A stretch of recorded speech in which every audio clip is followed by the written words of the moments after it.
உறுதியான தேடல் இருந்தால் தேனும் தேடாமல் கிடைக்கும். உழைப்பும் உறுதியும் இருந்தால் உயர்வும் உண்மையாக கிடைக்கும். விடாமுயற்சியை விடாமல் இருந்தால் விட்டதும் உனக்கே கிடைக்கும். தன்னம்பிக்கையும் முயற்சியும் இணைந்தால் தோல்வியும் உன்னிடம் தோற்கும். வெற்றி உனக்கே கிடைக்கும். காலம் இலையுதிர்காலம், இனி வரும் காலம் வருங்காலம். காலில் விழுந்தால் கடவுள் கருணை நம் வரமாகும். காலில்லாமல் வீழ்ந்தால் கடவுள் மூச்சு நம் பேச்சாகும். உண்மையான வெற்றி பல சவால்கள் மற்றும் தடைகளை தாண்டிதான் வரும். டிக்ஷனரியிலும் சாக்ரிஃபைஸ் என்ற வார்த்தை சக்சஸ் என்ற வார்த்தைக்கு முன்னால் தான் வருகிறது. எனவே வெற்றிக்கான வாழ்க்கையில் சிலவற்றை இழப்பது தவறல்ல.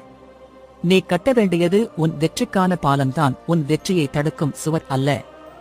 மறக்காம என் பேச்சை சப்ஸ்கிரைப், லைக் மற்றும் ஃபாலோ பண்ணுங்க. உன் குடும்பத்துக்கே துணையாகவும் உறுதுணையாகவும் நான் இருப்பேன். எடுக்கிற காரியம் 100% வெற்றிதான்.